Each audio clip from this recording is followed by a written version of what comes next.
Welcome back to my channel.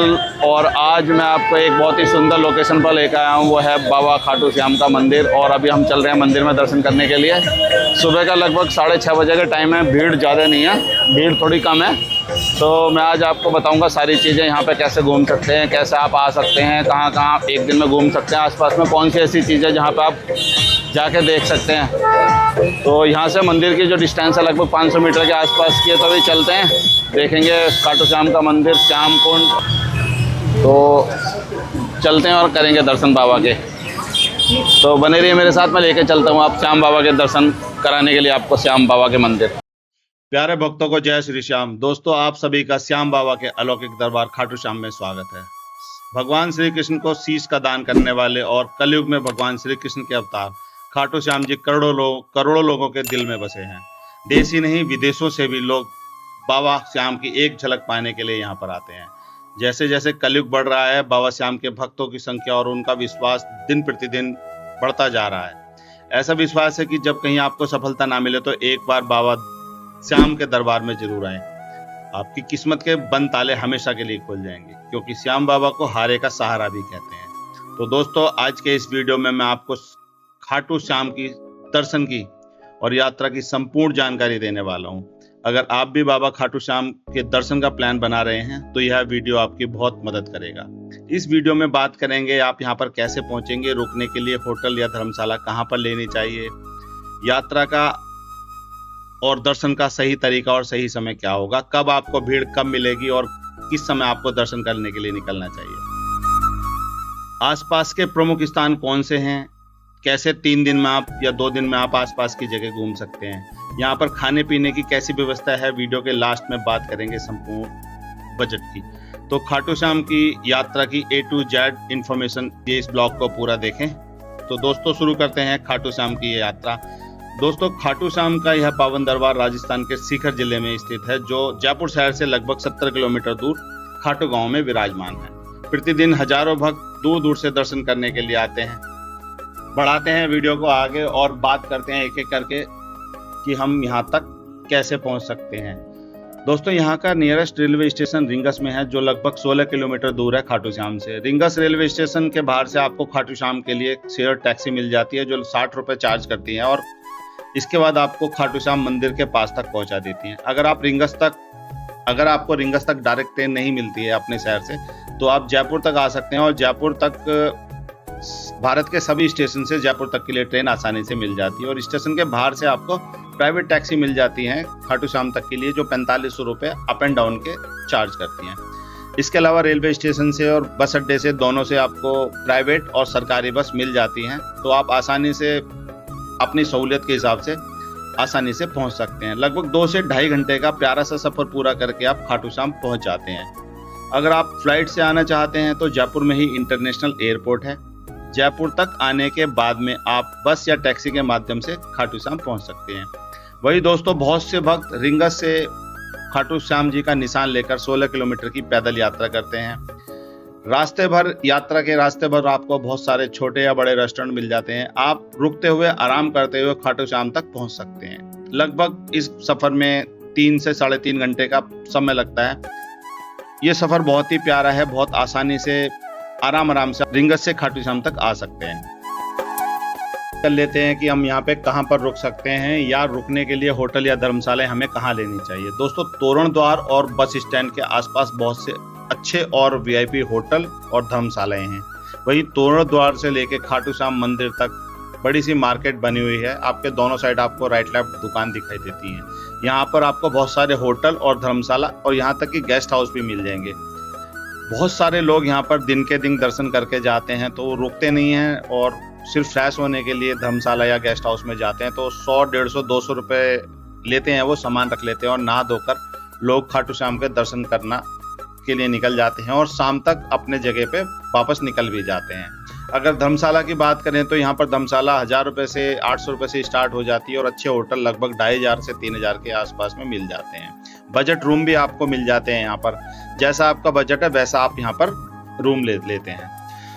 यहाँ पर बड़ी सी मार्केट है। जाते हुए तो यहाँ पर आप प्रसाद और फूल माला की बहुत सारी दुकानें हैं। यहाँ पर आप प्रसाद ले सकते हैं, साथ ही बाबा के लिए मोरपंख और गुलाब का फूल और परफ्यूम भी आप लेके भेंट कर सकते हैं।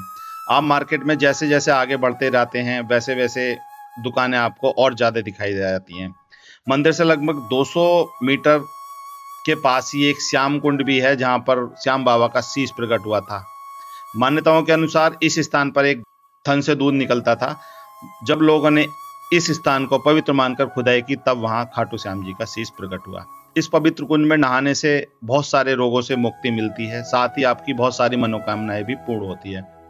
बहुत सारे भक्त मंदिर में दर्शन करने के बाद और कुछ लोग पहले भी यहाँ पर नहाते हैं। तो आप यहाँ पे आते हैं तो स्नान जरूर करें। तो चलिए खाटू श्याम का जयकारा लगाते हुए हम मंदिर के अंदर प्रवेश करने वाले हैं। अभी आज मौसम थोड़ा सा बारिश का है और बारिश लगातार यहाँ पर आ रही है, तो आप लोगों को और एक बात का ध्यान रखना चाहिए कि यहाँ पर गर्मी थोड़ी ज़्यादा होती है। तो अगर आप अपने साथ छाता लेकर आएंगे तो गर्मी से भी बचाएगा, और बरसात आज है तो मेरे पास उसका यूज़ बरसात से बचने के लिए भी हो रहा है। और अगर आप का होटल मंदिर से थोड़ा दूरी पे है तो बेहतर यह रहेगा कि आप अपनी गाड़ी को दूर पार्क करके या होटल में ही छोड़ के बैटरी रिक्शा लें। वो आसानी से मंदिर के आसपास तक आपको पहुंचा देगी और मंदिर की एंट्री के गेट तक आपको आसानी से छोड़ देगी। और एक बात का ध्यान रखना चाहिए कि हम अपने जो जूते या चप्पल हैं या तो हम होटल में छोड़ के आएँ, अदरवाइज हमें उसी रिक्शा में रखना होगा, क्योंकि हम जब एंट्री करते हैं तो कोई दूसरा गेट होता है और जहाँ से हम निकलते हैं वो दूसरा गेट होता है। तो आपको जूते लेने के लिए दोबारा से एंट्री गेट पर आना पड़ेगा जो बहुत लंबा रहता है। खाटू श्याम जी का संबंध महाभारत काल से मिलता है। वे 5 पांडवों में से एक भीम और हिडम्बा के पुत्र घटोत्कच के पुत्र थे। इनका नाम बर्बरीक था और बर्बरीक बहुत महान योद्धा थे। इनको 3 अमोघ बाण चलाने का वरदान भी मिला था, जिससे यह तीनों लोकों पर विजय प्राप्त कर सकते थे। महाभारत युद्ध के दौरान श्री कृष्ण जी ने इनकी शक्तियों को जानकर इनसे शीश दान में मांग लिया था, क्योंकि वह उस पक्ष के साथ युद्ध करना चाहते थे जो हार रही हो। अगर यह कौरवों के पक्ष में लड़ते तो महाभारत के परिणाम को बदल सकते थे, इसलिए श्री कृष्ण ने इनसे शीश का दान मांगा। बर्बरीक ने बिना किसी देरी के शीश का दान कर दिया। इनकी दान वीरता और साहस से प्रसन्न होकर श्री कृष्ण जी ने इनको आशीर्वाद दिया और कहा, कलयुग में आप मेरे नाम से पूजे जाएंगे और जैसे जैसे कलयुग बढ़ेगा आपकी प्रसिद्धि और ज्यादा होगी। दोस्तों, बाबा श्याम का शीश खाटू गांव में प्रकट हुआ और श्री कृष्ण जी ने इनको अपने नाम से श्री श्याम नाम दिया और बोला कि आप कलयुग में मेरे नाम से ही पूजे जाएंगे। यहाँ पर बहुत भीड़ होती है, लेकिन फागुन के महीने में यहाँ पर एक विशाल मेले का आयोजन भी होता है। तब यहाँ पर एक दिन में ही लाखों लोग दर्शन करने के लिए आते हैं। उस समय ये जो रेलिंग थोड़ी देर में आपको दिखाई देगी, ये बहुत लंबी लग जाती है। उस समय आपको लगभग 10 से 15 किलोमीटर पैदल लाइन में चलना होता है। तो चलिए हम आगे चलते हैं और लाइन में लगकर खाटू श्याम बाबा के दर्शन करेंगे। दोस्तों, खाटू श्याम जी को शीश के दानी, लख दातार, नीले घोड़े वाले, 3 बाणधारी और हारे का सहारा इत्यादि नामों से बुलाया जाता है। अभी जिस रेलिंग के साथ हम चल रहे हैं लगभग 6 की संख्या में ये रेलिंग है और इसके सामने से होते हुए हम मंदिर में दर्शन करेंगे और सामने आपके बाबा खाटू श्याम प्रकट होंगे। रेलिंग के पास आ गए हैं और जो भक्त निशान लाते हैं रिंगत से वह यहीं पर जमा हो जाते हैं। दोस्तों, यहाँ पर जो रेलिंग लगी हुई है, यह रेलिंग भीड़ को बहुत अच्छी तरह से नियंत्रित करती है। ऐसे मंदिर बहुत ही प्राचीन है, लेकिन इसका निर्माण 1027 में राजा रूप सिंह चौहान ने करवाया था। बाद में समय समय पर राजाओं और भक्तों द्वारा इस मंदिर को बनाया जाता रहा है। तो दोस्तों, आप इस मंदिर में दर्शन करने जरूर आइए। आपको यहाँ पर दर्शन करने के बाद अपने जीवन में परिवर्तन जरूर महसूस होगा। रास्ते में श्री राम और सीता जी का मंदिर भी मिलता है, आप उस मंदिर में भी दर्शन करें। और यहाँ से दर्शन करने के बाद अगर आप सुबह जल्दी निकल जाते हैं तो आप आसपास की जो मंदिर हैं उसमें भी दर्शन कर सकते हैं, जैसे शिव मंदिर हुआ, और इसी के पास में जीण माता का मंदिर भी एक है जो बहुत ही फेमस है, जो पास में ही है, ज़्यादा दूर नहीं है। आप 1 घंटे के रास्ते में वहाँ पर पहुँच जाएंगे। तो अभी करते हैं मंदिर में दर्शन और उसके बाद मिलते हैं दोबारा।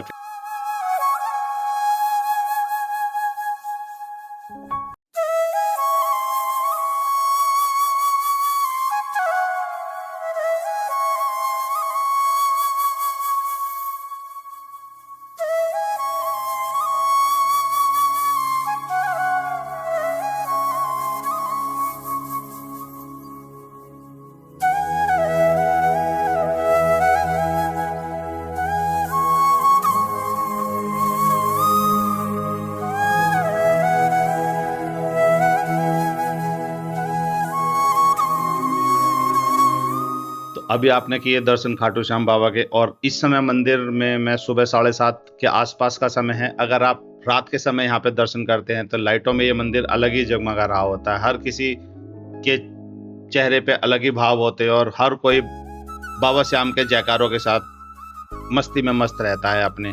तो अभी चलते हैं बाहर और चलते हैं और करते हैं श्याम कुंड। खाटू श्याम का जो मंदिर है, आजकल यहाँ पे बहुत भीड़ होती है। लोग बड़ी दूर दूर से श्रद्धालु यहाँ पे आते हैं और दिनों दिन यहाँ की भीड़ बढ़ती चली जा रही है। तो अगर आप जल्दी दर्शन करेंगे सुबह उठ के तो टाइम थोड़ा कम लगेगा, अदरवाइज़ तो टाइम ज़्यादा लगेगा। सुबह 6:30 बजे मैं निकल गया था दर्शन के लिए और लगभग 1.5 घंटे के आसपास मुझे समय लगा दर्शन करने में। तो अभी हम कुछ नाश्ता करेंगे और नाश्ता करने के लिए इस मार्केट में बहुत सारे साधन हैं। यहाँ पे Rajasthani, south Indian, north Indian, Marwari सभी तरह का भोजन यहाँ पे मिल जाएगा। 150 से 200 रुपये के आसपास में आप यहाँ पर पेट भरकर टाइट वाला नाश्ता कर सकते हैं। और उसके बाद नाश्ता करने के बाद अभी मैं चल रहा हूँ इस समय श्याम कुंड की तरफ, जो लगभग 500 मीटर की दूरी पर ही है। तो अभी हम चलते हैं और श्याम बाबा के श्याम कुंड में देखते हैं कि बाबा का सीट कहाँ से प्रकट हुआ था। तो मिलते हैं आपको श्याम कुंड पे।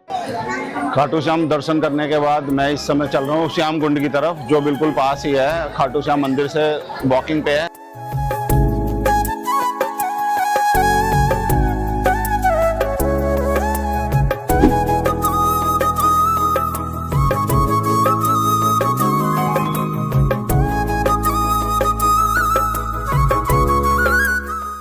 इस समय हूँ मैं श्याम कुंड पे, जो कि खाटू श्याम मंदिर के पास ही आप मेरे पीछे देख सकते हो ये, और बिल्कुल पास में वॉकिंग पे है। यहाँ पे नहा के आप अपने यहाँ पे नहाने का बहुत पुण्य है, तो यहाँ पे आप नहा सकते हो आके।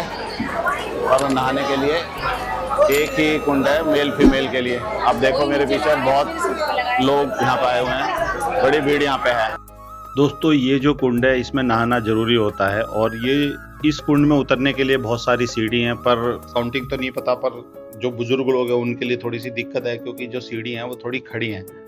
तो अगर आप नहीं जा सकते हैं तो नीचे से जल मंगाकर अपने ऊपर जरूर छिड़कें या नहाएं। और अगर घर ले जाना चाहते हैं तो इस जल को घर भी आप लेके जा सकते हैं, और बहुत सारे लोग यहाँ से जल लेके जाते हैं। और बहुत सारे लोग यहाँ पे नहाने के बाद ही बाबा खाटू श्याम के मंदिर में दर्शन करते हैं। तो इसका अपना अलग ही महत्व है, क्योंकि यहाँ पर बाबा श्याम का शीश प्रकट हुआ था, इसलिए अपने आप में ये बहुत ज़्यादा महत्व रखता है। और इस कुंड में नहा के स्किन की और बाकी सारी बीमारी दूर होती हैं।